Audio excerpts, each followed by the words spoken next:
Hey guys, what's up? It's Clint here. I'm here with I.N.K, the poetic duo. Guys, why don't you tell me about yourselves? Yeah, we are I.N.K. We're from Knoxville. Poetry duo from Knoxville, Tennessee. We're here in Charleston. Enjoying the sights and the sounds and the surf. What brings you guys to Charleston then? Well, we got asked to perform a show here at the Stearns Showcase for Parents Weekend. And we're very, very glad to come down. We love the Charleston area. It's my first time here, actually. Oh. Here. My very first time. Nice. I love it. I'm definitely coming back. Yes, good. It won't be my last. Are you guys like on tour right now, or? Oh yeah, we're just starting our 2014-2015 tour. So we've got this date, then we're Syracuse next weekend, Myrtle Beach the weekend 2 after weekends, that. then Maryville Miami. in Knoxville. We're actually at a school in Knoxville. And then we're at Barberville, Kentucky the weekend after that. Yeah, and then February really kicks off. We'll be doing a lot of Georgia set. We'll be pretty much booked up the whole month. So that's really when our tour gets in high gear. It's kind of the pre-wave. So I don't know if anybody else wants to find out more about you. Where can they go? you can go to inkpoets.com, INKPOETS.com. You can also email us at inkspokenword At Gmail. @gmail.com. At gmail.com. All right, well, thanks guys. Enjoy the set.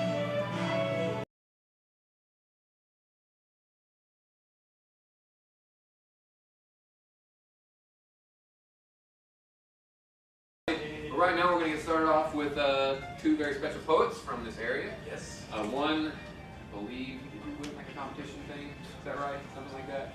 We'll say that? Okay. She won like a competition thing once. So you know she's good. So you know she's good. Anyways, please give a warm round of applause for Caitlin Cox.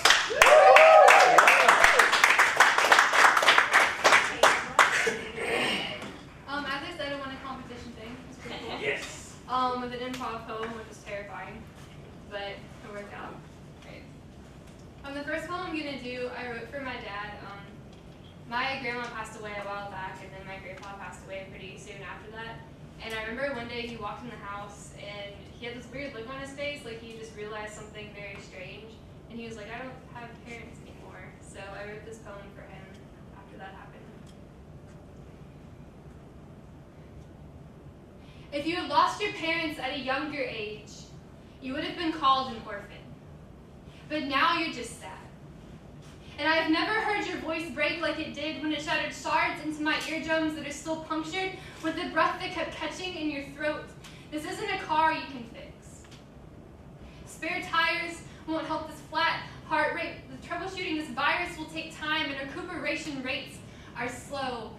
I know you're on your way to somewhere colder. And cherish the way the wind rips at your raw throat, because it's easier to focus on than your uneven heartbeat, beating life into your eyes that only sees a screen of two flat lines.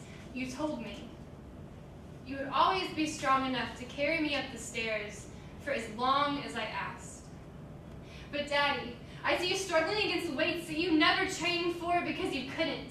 And I am not strong enough to carry anyone. Or lift two teenage daughters like they're nothing, but I still struggle to spot you anyways, because you are waffles and pancakes on Saturday morning. Your driving lessons and teaching me to stop too quickly on purpose to understand how brakes work. I never thought you could skid out of control. You put cinnamon and cardamom in pancakes and asked me to guess the secret ingredient. And God helped me try to pronounce those two words together. But now I'm afraid I'll have to say that I don't know. Because the secret ingredient is life, and we're both still trying to learn how to pronounce that. Thank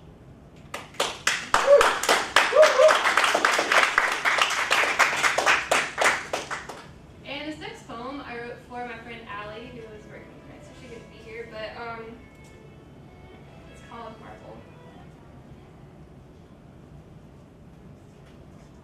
You may feel like a basket case, but that's just our hands. Woven together to support the last cracking wine glass when the rum is gone, that's you. All shimmer and glass, sharp edges and beauty, I hope that's all they see. Our arms armor around you as the moon breaks to dust at our feet by the drowned flower bed, because you've done this for me. Spaced your feet shoulder width apart for stability to keep me from falling. Tapped into my broken heartbeat back when I thought that I'd bid deep breathing farewell forever. That's what friends are for. piecing together these eggshell moments when they fall from the graffiti-clad walls of your lungs, not crumbling despite a daily civil war, splitting your resolve to carry on with a pacing drumbeat that you sometimes have trouble hearing without headphones, and on days when you eat yellow paint like Van Gogh. Trying to color your insides sunnier than they feel. I will Tony Stark your heart for the lead poisoning can reach it. Peter Quill has nothing. On the middle finger I will give those who threaten to slow your exploration of the stars. I will Hawkeye your heartbreak like it is one alien ship landing away from shattering my world. They will not touch ground. And don't you ever say you are not enough. Don't you ever say that you are not loved. Don't you ever say that you're someone else's opinion trumps the eternal fact of your amazing Spider-Man existence. You are the fire-headed gypsy of whiskey, the anti-lover's wrecking ball crush through the ceiling that fell into stars, showing the sky no limits, not even mathematical limits, and you are not alone. If our friendship gives you one thing, I hope it's comfort in knowing that you are not alone in anything. Not now, not ever, not especially on nights when you have no choice but to tell the truth, and just in the nick of time will hold you, and our fury against your misled tears calls us to a vengeance against the ghosts in your eyes, threatening against the ghosts in your eyes. And not for the last time we will keep the sky from falling, not for the last time we will make sure the veins of your city don't stop, even when confronted by a roadblock of lies that you may have trouble looking past when you consider the past. I hope you learn to see the superhero in yourself, even on nights when you feel trapped by your secret identity. You are a marvel, and the times that you feel human are only meant to make you stronger.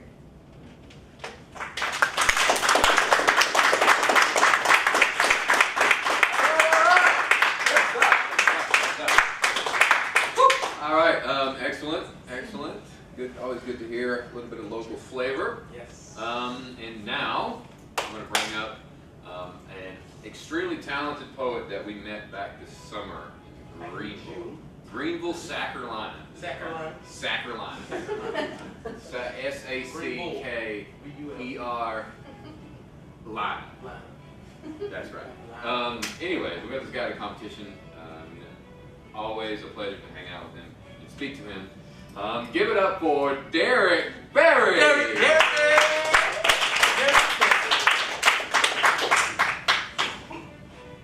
Before I start, I'm gonna give you a crash course in listening to poetry. And I know you guys came here not expecting to have to do any work, but it's a couple things. You guys ready? Okay. First of all, put up your hand and do this. You guys got it? All right. So if you hear a dope line that just kind of makes your heart giggle, good. It's not as loud as a clap. It's not obstructive, but it's just enough to be like, when these guys are up here spitting poems, you guys be like, I appreciate what you're saying, all right? So that's one level of appreciation, all right? All right, so now put your hand in the air and go, You guys go, oh, you guys are at church and the preacher just said something that you think is he is rewriting the Bible right now, and you're like, Lord, you can say Lord too, all that stuff. So that's just some stuff. So you guys feel free to join into the chorus of words. I'm gonna start with a love poem.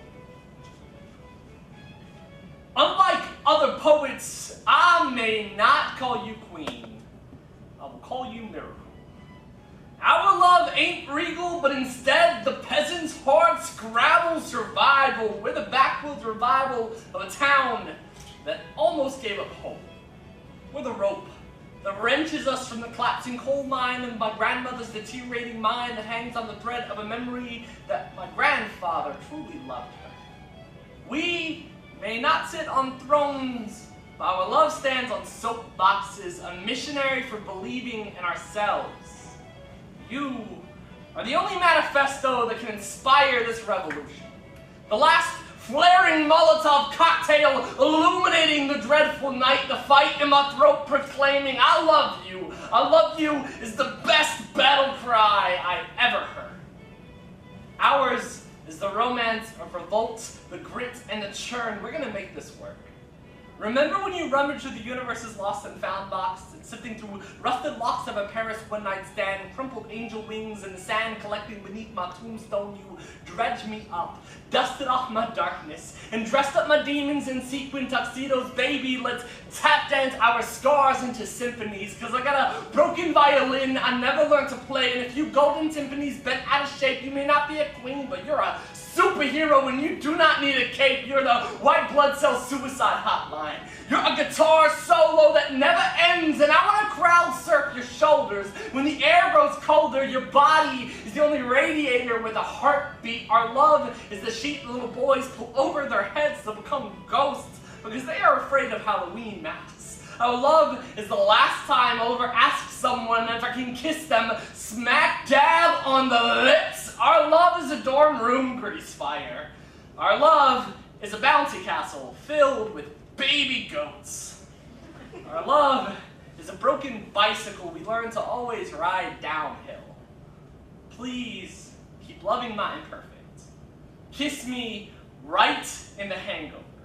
I am the fractured wishbone, so carry me in your gracious jaws until my courage becomes teeth and saliva, and the snarl of the sledgehammer grant me the will to fall apart like the Berlin Wall. On the first day, I understood the word broken didn't mean we'd have to be apart. My heart ain't never won no beauty pageant. At best, maybe a trophy for participation, but I want the anticipation of our next kiss to absolutely floor me, because this is all we got to pay God's rent, our lips. At this rate, we might just live forever. And I know this because every Christmas he sends me a card that reads, "Happy birthday to me," and he signs it with your voice because you are his favorite signature. So scroll yourself across the sky so this world can experience a miracle just once.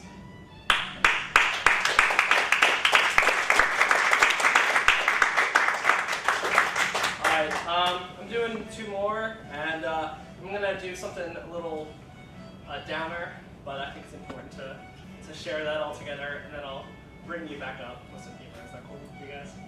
Okay, alright. By the way, I host Unspoken Word, so I don't know some of you in here, and if you're interested in local poetry, you can find Unspoken Word on Facebook, or just talk to me, because I'm sitting right there.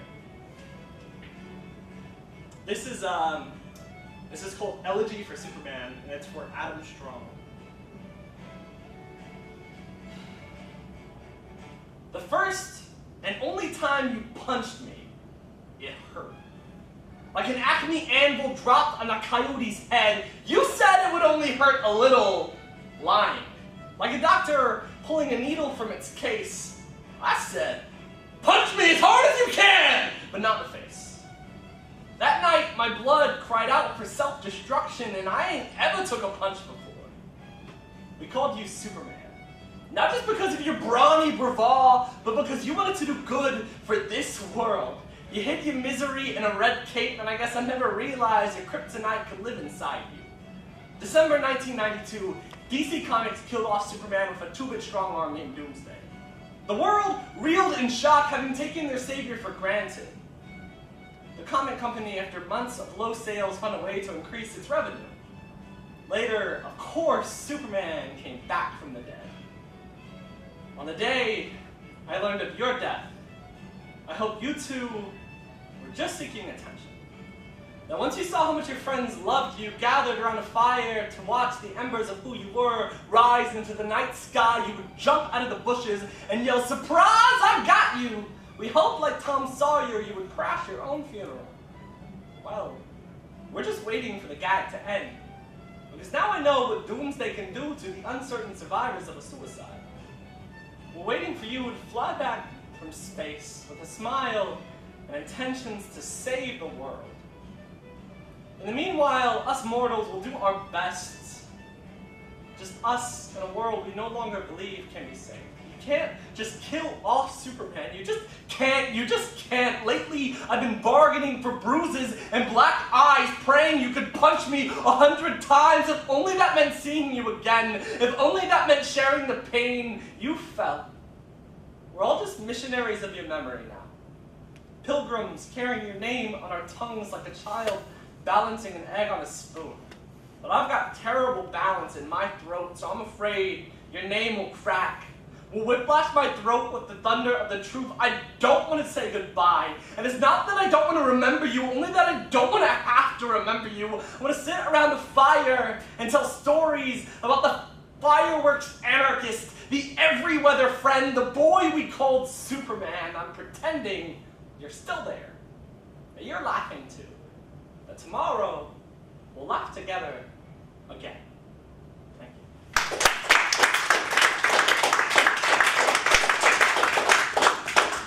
And last, I'll leave you guys with a brand new poem that I haven't performed yet. Yeah. Which is probably a horrible idea, but whatever. I'm going to start doing high school workshops, and I realized that a lot of my poetry was super inappropriate, so I needed to talk to the high schoolers. Is anyone Harry Potter fans up in here?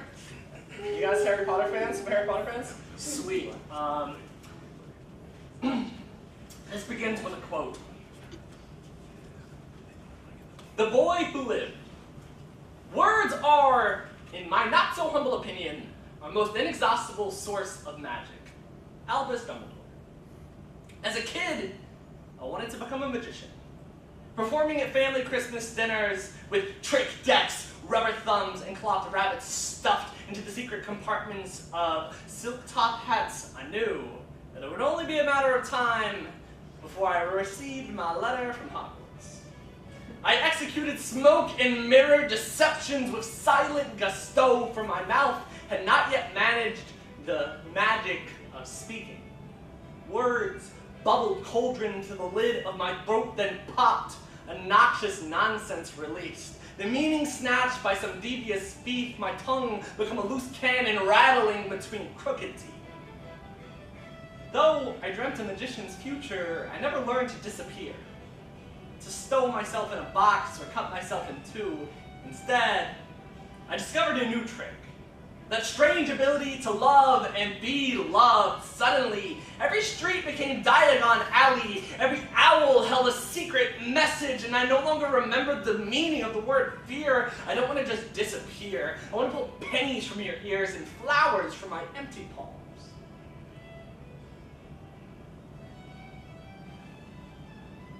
I totally forgot how this goes. Take your time, get out there in the world. I know. Sorry.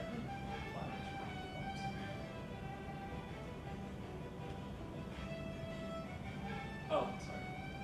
For so long, my lungs had been Azkaban, from where no joyful noise could escape. A prison for bad memories and mist. But now, my voice became a Patronus charm erupting against the Dementor's kiss. Whoever said that sticks and stones were the best weapon for a bully never read Harry Potter, never realized how words could become bullets. Each spell of speech, a fist of shrapnel biting wounds into the ego of our enemies. Whoever said that, I guess, didn't stick around to see how misery and assault rifles mixed in the shark manic waters of a high school library. Tell me again how sticks and stones are the only tools of hate I should fear. My tongue, too, has been a hex gone wrong, conjuring all the words I never meant to say.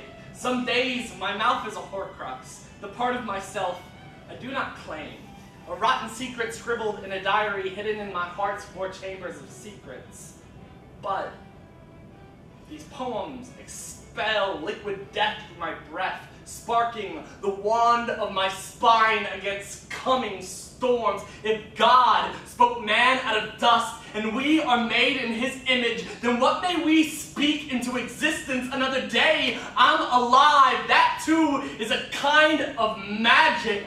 How I float, Wingardium Leviosa, toward a forgiving horizon. A siren sings in my chest, luring ships of silence toward rocky waters. I stand on the shore and watch their hulls explode, their sails collapse with honest noise. I am filled with so much honest noise. How loud is the lightning? How loud is the scar? I swear our curse is forgotten. I swear this is not smoke and mirrors. Another day I'm alive. Another day my mouth claims the right to words. That too is a kind of magic. Thank you. Already dealing with depression, suffered an accident that left him with an irreversible hearing impairment. This led Schuler to reach out to Courageous, the biracial Knoxville native, who had been performing poetry since the age of 13. Ultimately, it was the power of the word that brought them together. I.N.K now travels to colleges, poetry venues around the country sharing their diverse body of work. Due to their differing racial and life backgrounds, their comedic and entertaining perspectives on everyday life are perfect for diversity events. MCing, writing events, Black History Month, comedy nights, and much more. And now, without further ado, please welcome to the stage, I.N.K!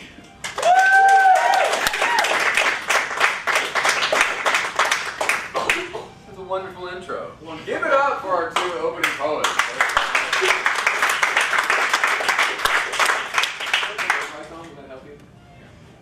Oh man, feels good to be here. We've had a fun couple days in Charleston. I made myself sick off chicken and waffles last night. But other than that, I'm great. I'm absolutely wonderful. So yeah, how is everyone here? Good. Right. Don't be afraid to talk. Yeah. We like energy. The more is reciprocated. We're good. Yeah, we're gonna have this very intimate venue. We're not used to these sorts of things. So it'll be a little different. Sold out football stadium. Yeah. Stuff like that. You know. We're just not used to this. I mean, we'll put up with it. Yeah.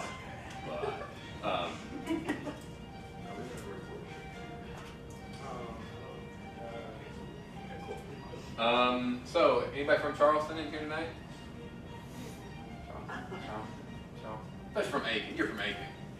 Aiken, bacon, bacon. What's you in Aiken? You make bacon. Yes. Make bacon in Aiken. We're recording this poem for a video that we're doing. I'm trying to get this ready. So anyway, without further ado, how many of you, is this your first poetry event ever of all? Okay, all right, good. All right, good, great. There's a lot of misconceptions about poetry, and I was explaining a little bit about spoken word to my friend, and he was basically arguing with me that spoken word didn't belong in the realm of hip hop at all, because he didn't think that it could ever be considered hip hop. And basically, I was trying to explain to him. I said to my friend, what did I say to my friend? It's kind of like the fifth slam. There's no way to be 6 of them.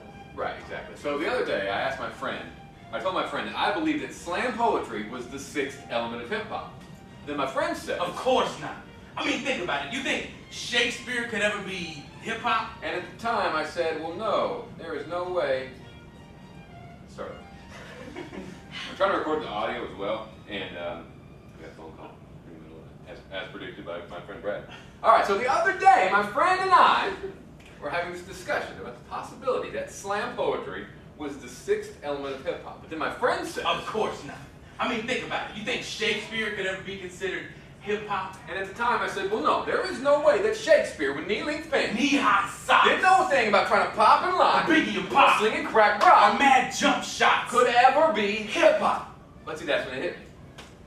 Yeah. You see, Shakespeare is the undisputed king of modern He English. taught us how to put the swagger back in our language. See, back then, Cool Herc was kind of like Homer, because he was the one that started He it. stretched vinyl on the table and spun it to make It magic the way Homer stretched out papyrus to write wonderful and tragic. And the truth is, the Iliad and the Odyssey were kind of like Rappers delight. Yeah, because Yeah. they were long and drawn out and some of the verses didn't quite fit right. Right, but they were the building blocks for what came next, before the burned CDs, MP3s, and the printing press. You know, that gets me thinking. Yes. The Apostle Paul must have been kind of like Pop. Right, because they weren't scared to paint pictures of perfection Pinned on the cross, and yes, it was similar how they were lost, but by now, shouldn't it seem strange that we always kill the people capable of change? Jesus, Gandhi, Lincoln, Martin, Martin, Malcolm, Paul the Apostle, John Lennon the Beatles. Paul McCartney the Beatle.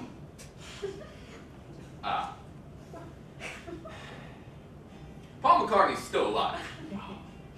I bet he wishes he wasn't. And Shakespeare didn't know a thing about selling crap. How to rap. But he knew about the beast with two backs, which we call Getting some ass. Got Stone Cold Rap in the Brimstone Path. When Martin, Malcolm, Big, and Pop passed, they called it assassination. What? The strangest thing was, Shakespeare invented the word assassination. Frederick Douglass was just like Outkast, because they weren't afraid to speak real talk about the real South, and when dreams got deferred, they moved stone mountains with their mouths. Okay, I got one. Nicki Minaj. Nicki Minaj is like Emily Dickinson. Like the meter, like the rhyme scheme, like the writing philosophy. Oh, I was just saying because Emily Dickinson had all that booty. Okay. Allen Ginsberg was just like Lil Wayne. Okay. Because the rhyme style was a little strange, and everybody knows that he's a little gay. And Biggie was just like Edgar Allan Poe. Because they both spoke mighty and heavy and slow. And they both told great stories of storm clouds and dark skies. And they both loved their moms. For most of their lives, And nobody knows exactly why they died. But their words grew wings and continued to fly. You can still hear them rapping. You can still hear them rapping at my chamber door like Walter Raven nevermore. Smoking man Newport, cause I'm New Incorp, and when the salt that I caught in Bridgeport, New York, And I am sure the last poets are like the Wu-Tang Clan. so many sounds and voices move like one man. And rest in peace, ODB. R.I.P. Gil Scott. It's not where you're from or where you're at, it's What you've been taught, and I have learned a lot about what I am not, and Shakespeare was not. Sissy little white boy. Nose pressed in a book. No. He spun stories and flung fiction about not judging something by how it looks. He knew exactly how to drop tragedy with knowledge, and just like Kanye, he never finished college. And in his home, he had two beds, and his was the second best, and the best was reserved for his guests, and we are his guests, the authors of what comes next. And we could write the next Othello, Macbeth, Romeo, Juliet, King Lear, even Hamlet, damn it. We are the future dead poets, Future dead rappers, future immortal martyrs, live wires and fire starters, masters of our fate, writing to deracinate and assassinate this debate, and pay homage to the very first white rapper. very first rapper, Grandmaster. Thank you so much.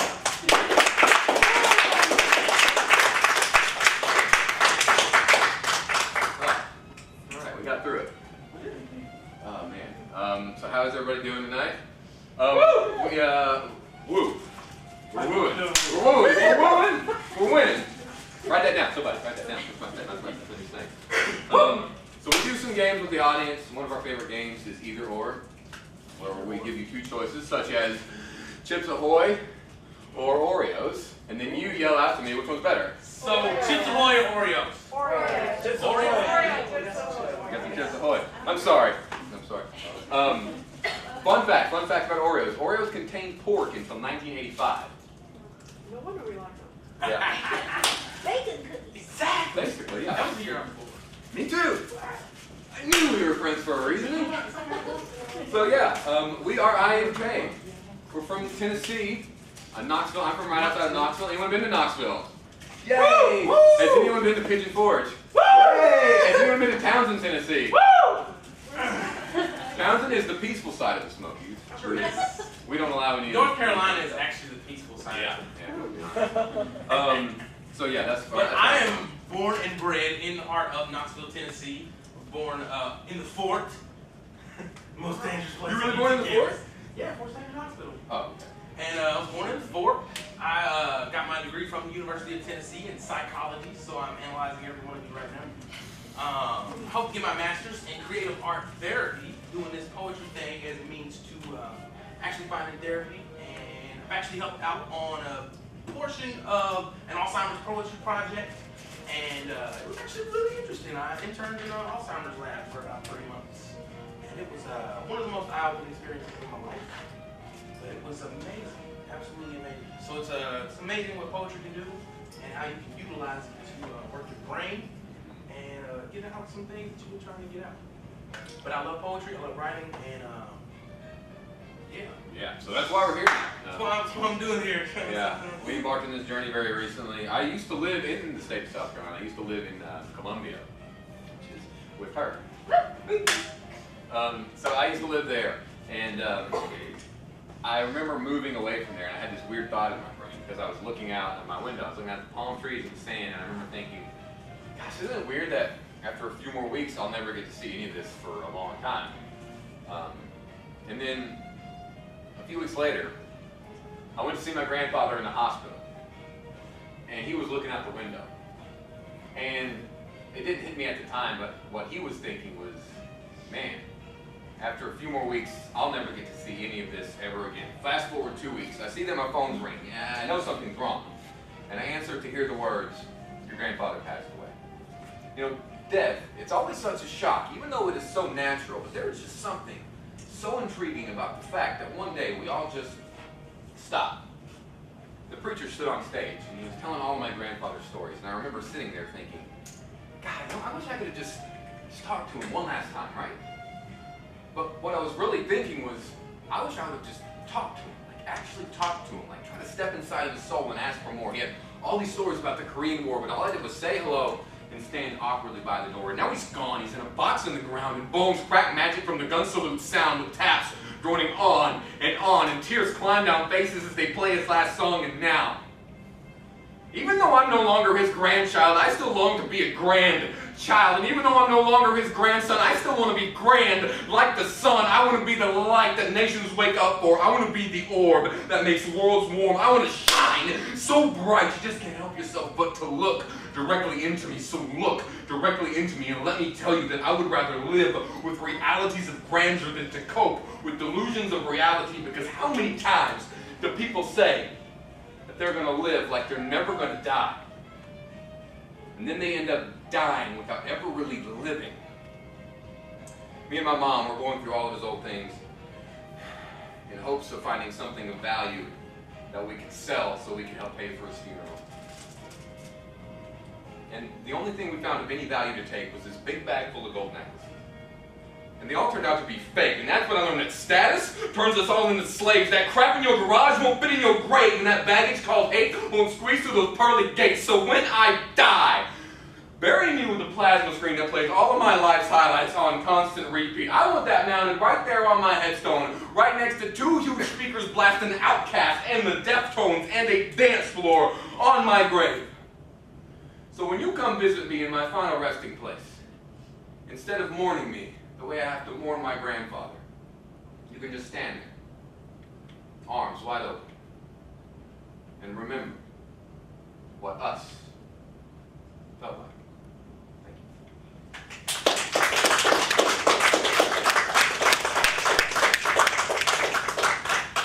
Coffee or tea? Tea. Coffee. Tea. Coffee. Tea doesn't do anything for me. Tea is like drinking watered down coffee. It's a new phone. No point. It's a new poem. It's called Coffee versus Tea. Coffee Hit it. versus tea. Not yet. You know, statistically, tea has more caffeine than coffee. Did you know that? Caffeine is taste. And Mountain Dew has more caffeine than Surge. Or at least originally back in the 90s. Anybody get Surge, the redo? Surge, yeah, dude. Is it good as you remember it? All right, good. Surge came out when I was in middle school, and they had a big, huge thing up for like 25 cents.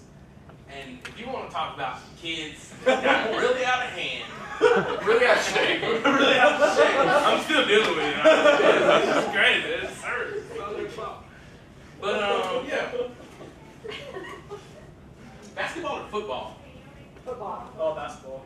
Football. Football. Okay, it's football time. Tennessee go Vols. You almost beat Georgia today. They're ranked. Hey, I'll take it. Hey, I I'll was take expecting like 56-2. Like, maybe safety when it's back up kickers or something. When we were rehearsing today, we were going, man, we're going to go in there and we're going to get to say, man, we beat Georgia earlier today. It didn't happen. We can say it. We can still say We can it. say it. We can say a lot of things. So this is kind of my poem to inspire people to write, if you're not a writer already. And it was kind of written at a time when I felt very alone in my own skin and with a lot of people around me. And I was just not in a good place. So I wrote my way out of it. So this is kind of how that happened. How could you feel alone in a room full of people? See, I never felt connected beyond the surface to many other than myself. A wealth of knowledge only obtained by days spent in solitude through dreamless nights and countless stars. Thousands of conversations with him I found there was freedom and loneliness. Positivity in discouragement. See, I just figured out why that cage bird sings. It's on stage. Never patient enough to play solitaire in this loneliness. Growing like a sunflower, secluded from sunlight. Achieving success daily, even though they told me it wasn't done right. See, this solitude may have been a choice because I've always picked the road less traveled. So far, there hasn't been anyone on it but me. See, I'm not selfish, just helpless, dealing with issues I thought I'd already dealt with. My pen as my handlebars and my tires filled with emotions I ride it out. Learn to travel in the center of the hurricane, observing that destruction from all angles, because although the storm is popular, the eye is the loneliest. Thunder and rain all around, but not when you're centered. See, climbing these mountains taught me how pleasant downward spirals can be.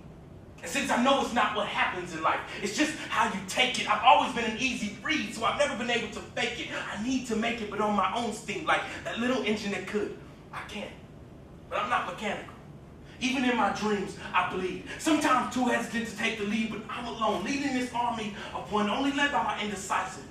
Finding peace in the pages of my own words, finding knowledge in the words of others, and with so much left to discover, I break myself of my inhibitions, saying what I feel instead of what they want to hear, because the truth, well, it's stranger than fiction. That's why they lie to me. No. See, my lack of trust leads me to be more open. Be the change you wish to see in the world, right? See, I can't lead others if I can't lead me, and we can't be lovers if you can't love you, and I can't love me, so I used to carve in the school desks, love you. Hoping you would see, but to remind me, because there may have been some kid sitting in that same seat feeling just like me, wishing that dude who shot himself would have had a last name that started with a C.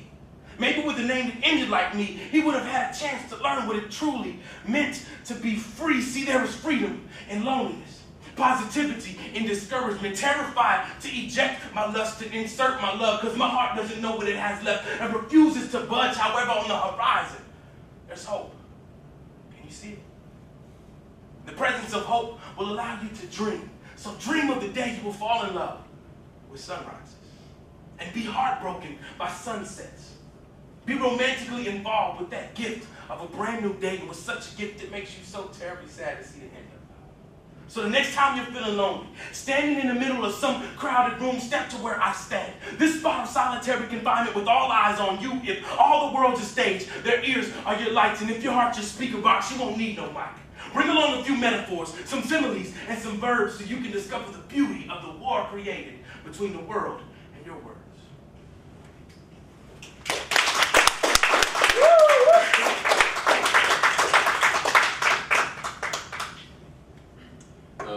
We tried to come up with a bunch of would you rathers. I'm guessing people play would you rather, right? We tried to come up, they all end up being grotesque or dirty. So we didn't bring them with us. So yeah. So we stay away from that. So yeah, we got either ors though. Gamecocks or tigers? Tigers. What, tigers in the room? Gamecocks in the room? Okay, alright, fair enough. Cougars or Chanticleers?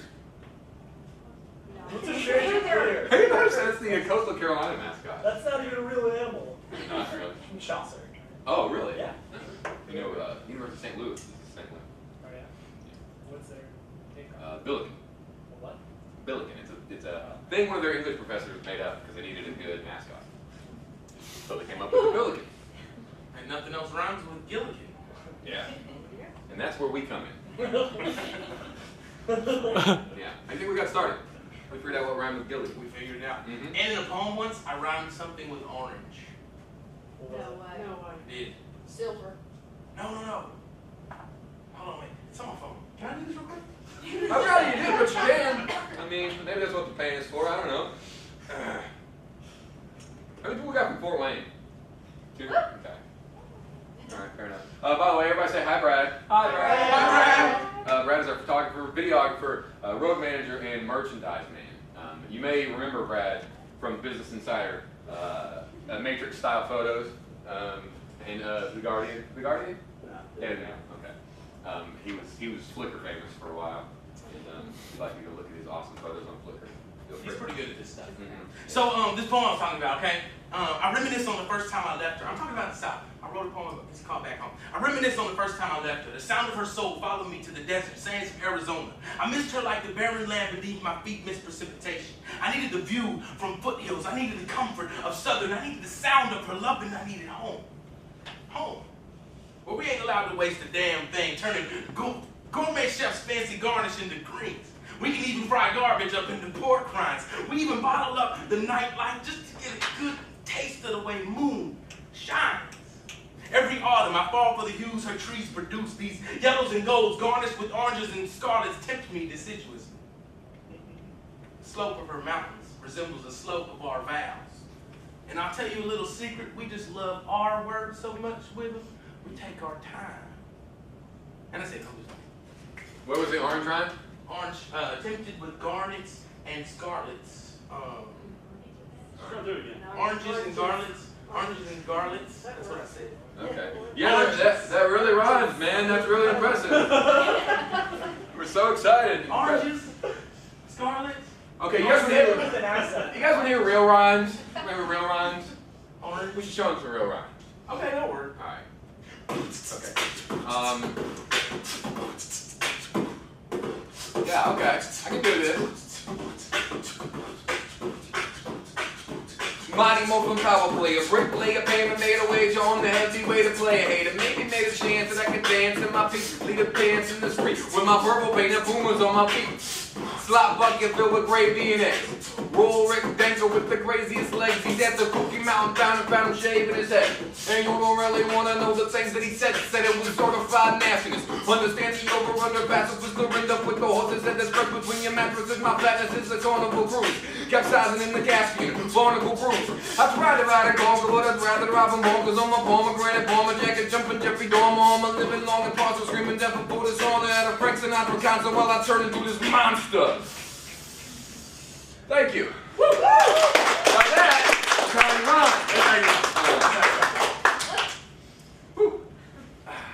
It did rhyme with oranges, though. it did. I'm just gonna say. That's fine. Hey man, whatever makes you feel good. But, Whatever makes you feel good at night. all right, we're gonna get some cookies. Folly Beach or Isle of Palms? Folly. We went to Folly Beach. We did go to Folly Beach. So, the coolest, I think that the coolest place on the entire planet, even though I've only been to about 5 different places, is where Isle of Palms and Sullivan's Island connect. Where it's like all the weird, like you jump in, you just get eviscerated by waves and die, but it looks really cool. There's like these massive signs that say do not get in the water, you will turn into mincemeat. So, Going. yeah. So yeah, you want to explain our next poem? Okay, so a while back, I decided I was really tired of seeing girls with like a whole lot of just makeup on their faces, and it was just something I decided to do. It's not like I don't see anybody here that has that problem, so that's good. Everybody's cool. So this would be kind of like preaching to the choir. Rather than makeup here, makeup's a little heavy, man. I'm just gonna let you know. But it's kind of like preaching to the choir. But I hope you guys will appreciate it. And Lane Schuler is kind of the same opinion, I believe. Definitely. So we made this happen. So that's all good stuff. Mm-hmm. She wears a mask that grins and lies. It hides her cheeks and shades her eyes. This price she pays with a female's guile, despite all her natural beauty. Made up is the only way she'll smile. See, I'm digging through the layers of her makeup. They say beauty is in the eyes of the beholder. But all of the guys that beholding her have never even opened their eyes. She's been told lies. The cold eyes. Those guys who are too dumb to recognize what real beauty is, even if it's stripped in front of him the way she does. She's put on so much mascara that she's blind to the fact that she's Beautiful without it. See, these magazines got you stupid, ladies, letting 45-year-old single women write you an article on how to keep your man.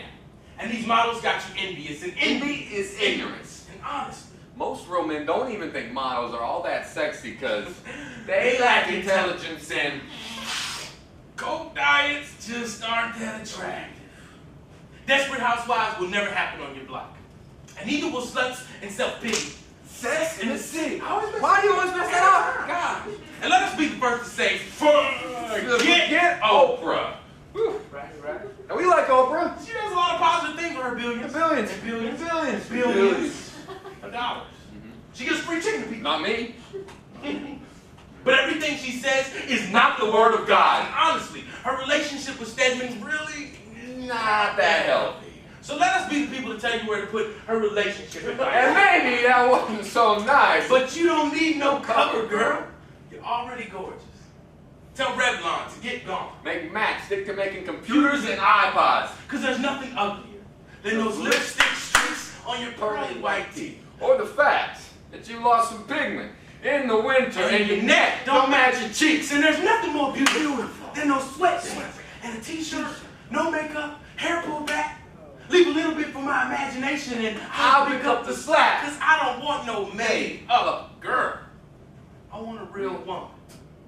Make me blush with your conversation. Save that clown costume for some special occasion. Show me your scars and I'll kiss them away. Metaphorically. See, I want to show you that I don't give a damn about what a pimple did to your face. And scars on skin don't have no effect on the taste. You can't put no eyeliner on your IQ, and you certainly can't rouge your self-esteem. So take that fake face off. Show me the one that's real. I want to see the woman God made. I don't want you to conceal her. Get rid of that makeup. And then true beauty will be revealed. And no longer will you have to use that little compact mirror as a shield.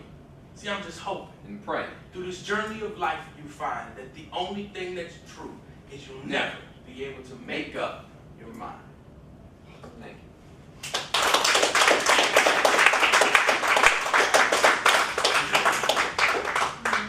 Pretty good about it. Okay. We're doing an experiment. We're going to do an experiment. I hope you're okay with being guinea pigs. But speaking of experiments, does anyone have any idea what this thing is in my hand right now? Piece of metal. It's a piece of metal. It's got a red button on it. You press the red button, and it's got these little black spikes that go down in the piece. And there are more than one. They're not magnetic. There's a bunch of them. Oh, I think it's when they have class, you are sitting in here, and there's like things up there, and like you can click to answer the questions. Oh, yeah. Game show button. Yeah. So like if you want to, instead of like raising your hand, you like click it, and they're like you, and then you're like, oh, yeah. So that's how lazy we've gotten. Who has this? This is now too much work for us. Too much. I was thinking about froyo. I mean, we turned frozen yogurt into froyo. Can't even say We're so lazy, we can't raise our hand or say Zin and Gert. Those are too much work. Frozen. Frozen Yogurt. yogurt. Can't do Ooh, here's a good one. Froyo or ice cream. Ice cream. Oh, ice cream. Here's some hands. Gelato or frozen custard. Gelato. Split rooms. You may have been to Rita's frozen custard, ice custard cafe. Rita's? Woo! Yes, yes. We got one. We got one in Knoxville. We go there sometimes. We go there. Not together. Not together. But if we did, We go. no big deal. It's delicious. Oh yeah, and if you see Brad creeping in on you or something, Don't worry about it. don't worry about it. He does Just it. my private. Yeah. It's his private collection. Did you guys hear about the doctor? Never mind. No sir. He was a female doctor, and he had a lot of pins that he liked to have numbers in them. Now he's arrested and in jail for like 400,000 counts of stupid nasty. Yeah, that's good. Awesome, go doc. But hey man, someday your dad will get out. I also I didn't know he was a doctor. He is now. Man. He's my doctor. Okay, so we're gonna experiment here a little bit. This is a piece that was commissioned. I don't think it was commissioned, but I wrote it for the Frastic Slam, which is a slam poetry competition in Arkansas where we have to write about a specific piece of art. It's in Arkansas, Little Rock, Arkansas. And so I wrote this piece, and you can figure out what it's about. So. All right. Do you remember the first time you danced? Anybody? Anybody? First time you dance? I don't. But my mom said every time she would sing my brother a lullaby, I would rattle in her belly like quarters in a dryer. But when I became a man, I put childish things behind me, like music. They say music's the soundtrack to our lives. right, but our lives aren't movies. They don't have these big, fantastic Hollywood endings. See, the point of a song ain't the last The groove. point of a dance ain't the last move. But far too often I've seen what we do. Waste days chasing paper, just trying to get through. Instead of trying to listen to the music of the world and write our own song. And I dance when that happens. When a kid thinks suicide is the only path left to choose until he finds the rhythm in his veins and breaks chains loose. When that kid realizes that in life there is so much else left to lose. And I dance. Is that right? Again, experiment. And When that kid realizes in life there's so much left to lose. When somebody can move like that, even though in life there's so much left to lose. And I dance, sing, I dance. I dance. Thank you. Well, that was just a bad experiment. That's right. All right. That's right. Next year, if we get to come back and we're not banned from the campus forever for embarrassing ourselves, we will try that one again. You'll get to see it in its full version. Full version. With Costumes and everything. Costumes. Lane has a really awesome dance routine. Check it out. Hold on. You ready? I've been working on my moonwalk. It's his Buzz Aldrin impression. It's hard on carpet. On dance floor, stellar. Lights out. Stellar. Pardon pun. So, Stellar. Oh, you had a good pun. I have a couple good puns or jokes. Where do you get a short-term loan on a bad joke? Where? The pun shop. Pawn shop. Pun shop.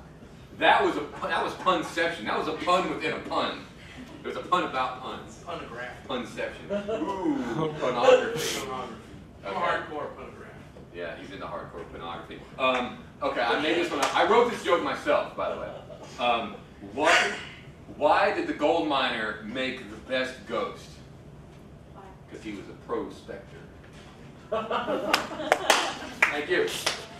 I don't get paid to tell jokes. Do not. He does not. Man, but I have been reading this book about anti-gravity lately. I just can't put it down. Guys. But I went out the other night, man, and it was really foggy. Tried to catch some, but I missed. We can do this for the rest of the We show. can totally do this, or we can do some poetry. What do you guys want? What do you guys want? Okay, I got a bad joke. You want to hear a bad joke? Yeah, yeah. It's not dirty. Okay. What's blue and smells like red paint? Blue paint. This is a southern joke right here. This is my favorite. This is my favorite joke. What do you call a deer with no eyes? I have no idea. What do you call a deer with no eyes and no legs? I still have no idea. Lane Shooter. Before I start, I go, what do you call it? Hold on. You have to see my southern face?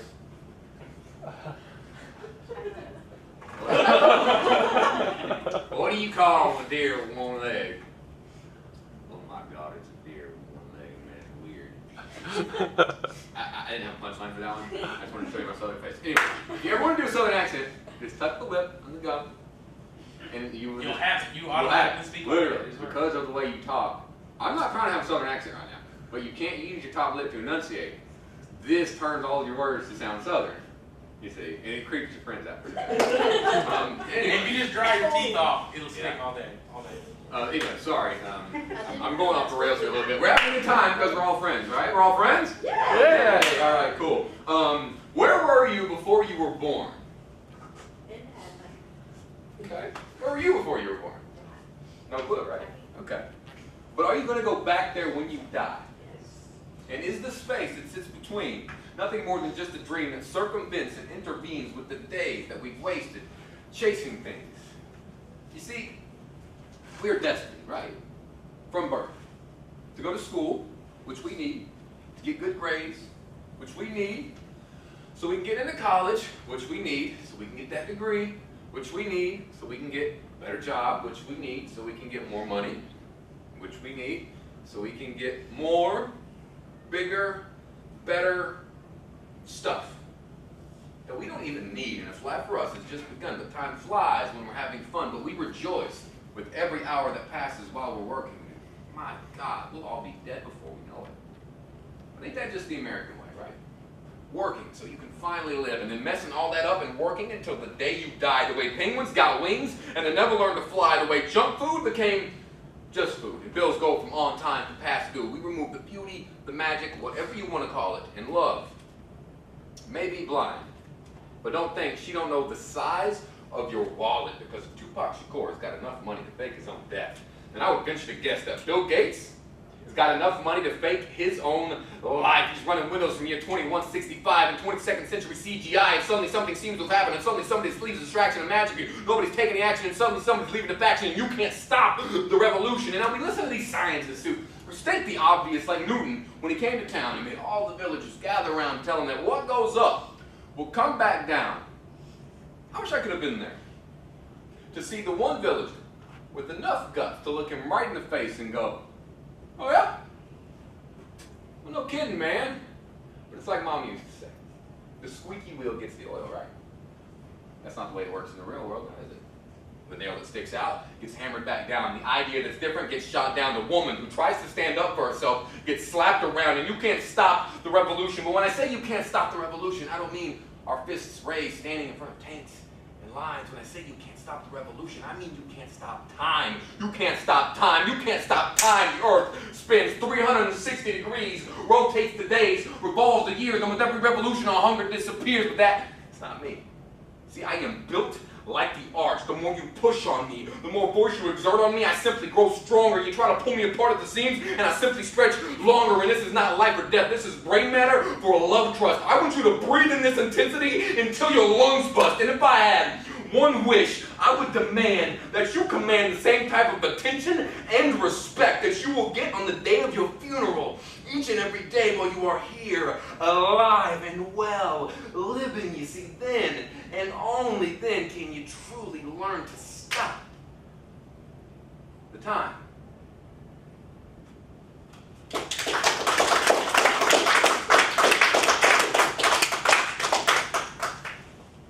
So, do the filet shooter one more time. So, like I said, my writing is just a tool for me to get through the things that happen in my life. So sometimes it's good, sometimes it's bad.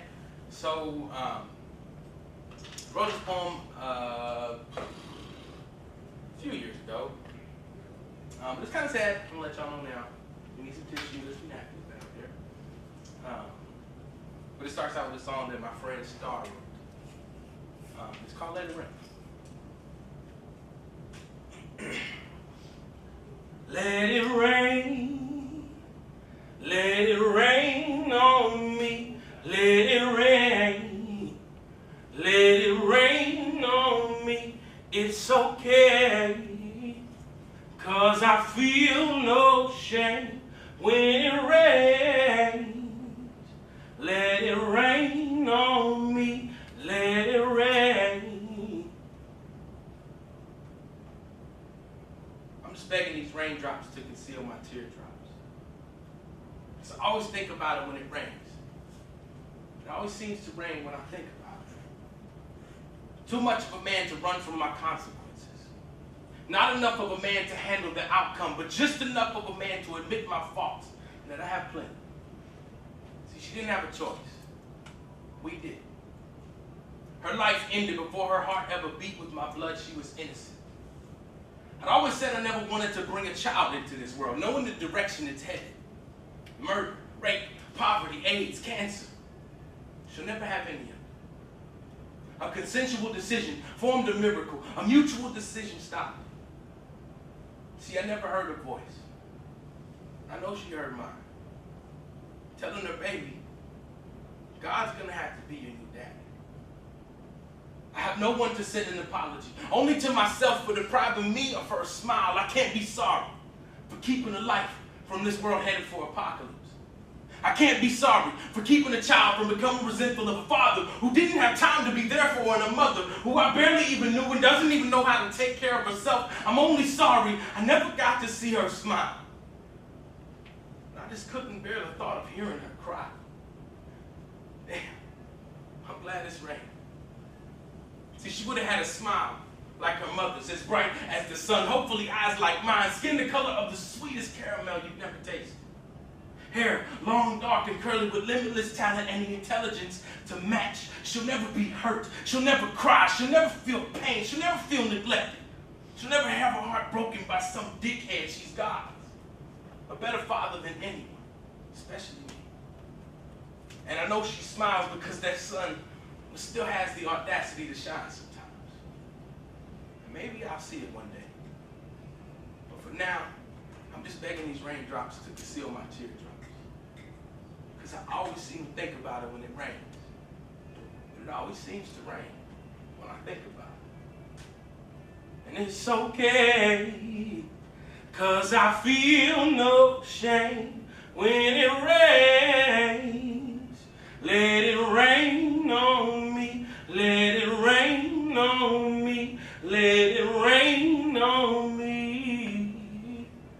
Let it rain.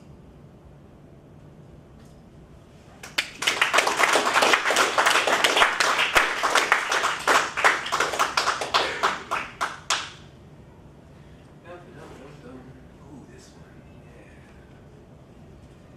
yeah. You may have been to Myrtle Beach. We'll be there in a couple weeks. You'll be there too. Yeah. Yay. I had this idea today because I was thinking, because we've got medieval times. You may read it medieval times. Okay, Dixie Stampede. You may read Dixie Stampede. Okay, basically the same thing. One is medieval times. The other one is old country times. One's from like 1492. The other one's from 1892. Yeah, basically. Now So, we're about to go 1992. we're about to go 1992 because I got this idea. It's called urban times. So you got the Confederate War. We got the South and the North. Right. Then you got the Red and the Blue Knights. But we're gonna bring the Bloods and the Crips. Bloods and Crips. So like depending on where you sit, you might have to cheer for the You might have Bloods. Crip, or you might have Bloods. Yeah, you got to cheer for one of the other. Instead of bringing out like whole Cornish hens and stuff, it's like hot dogs and like slices of pizza, like street food. Street food. So there's like street fights. There's like giveaway races. There's bank Drive-by robberies, shootings. drive-by You shootings. never know what's gonna happen. You never know what's gonna happen. So Looting stores, it's all bad. it may not catch on now. I think it will. 50 years from now, though, they got to come up with something. I think so. So that's what it's going to be. We're gonna be the first ones to have to do it. Have it working out. So We're gonna I have a business plan. so I have a lot of weird ideas, right? Yeah, you do. And this is my ode to my weird ideas, and it's my ode to the internet and anonymous quotes. I like anonymous quotes. So here goes. Let me record this because I know you like to see me record things, don't you? Yay. Okie dokie. I want to be a kid forever.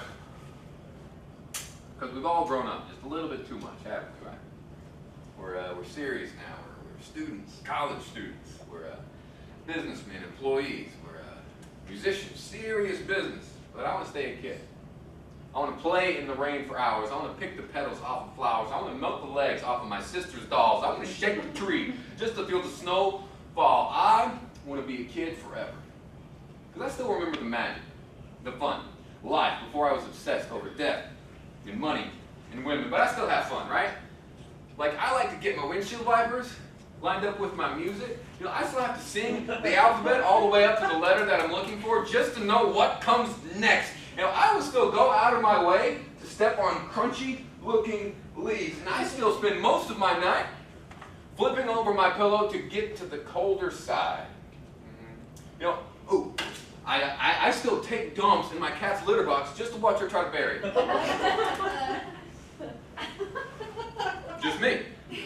Okay, just me. All right. Well, I do still pee in the pool. Just me again, huh? It's always like that. Okay. Well, I'm not totally gross. I do wash my hands when I go to the bathroom. Most of the time. I mean, sometimes. Okay, maybe I don't wash my hands per se, but I will let the water run for about the amount of time it would take a normal person to wash their hands, and then so that there's somebody outside, they think I'm washing my hands, and then I walk out, and sometimes I've actually been known to dry my hands off. I guess with all this effort, I probably could just wash my hands, but see, I'm weird. Like, I remember when I was a kid, I used to picture this little man running alongside the car, dodging all of the obstacles. I remember innocence, lost, I remember when I was a kid, running into the living room, tears streaming down my face, fudgesicle in hand, because I was so afraid of growing up. And I jumped into my mom's lap, and I asked her what the meaning of life was. And she said, to be happy. So the very next day in school, they put us all up in a line, up to the chalkboard, they chalkboards it, and they made us write down on the board what we wanted to be when we grew up. I wrote down happy.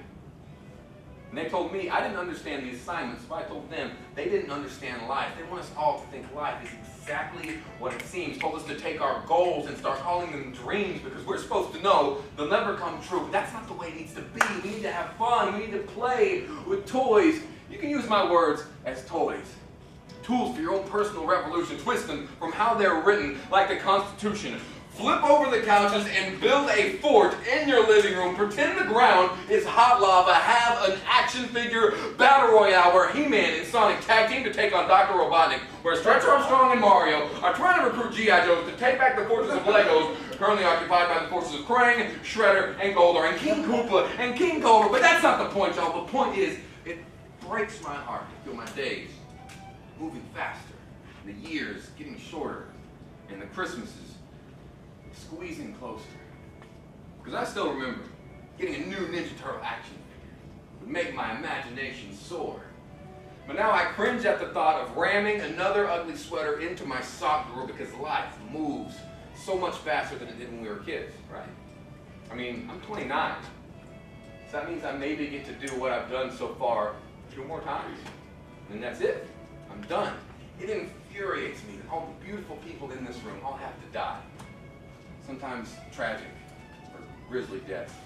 And it hurts me so deeply that we only have a limited amount of time to do different things, to be different things, and see different things in me. My name is Lane Schuler. I'm a poet. I'm a writer. I'm a friend. I'm an employee. I'm a husband. I'm a rapper. I mean, that's my dream. Nah, see, it's my goal, because goals are real. They make us whole. And I'm not a dad, but someday soon I will tap dance across the room, and I'm an uncle, and it feels great, to a little niece named Lily Kate, and I want to pick her up and look her in the eye and say, little LK, you gotta try. You gotta press your knife into the cake called life and pick up a slice and just let it fly. And I'm a son to a mom and a dad who loved each other so damn bad they knew they had something, so they just had to have something, and I guess that's me. And you know, I may be a lot of different things, but above all else, I'm Lane Schuler, and I'm a kid, forever and ever.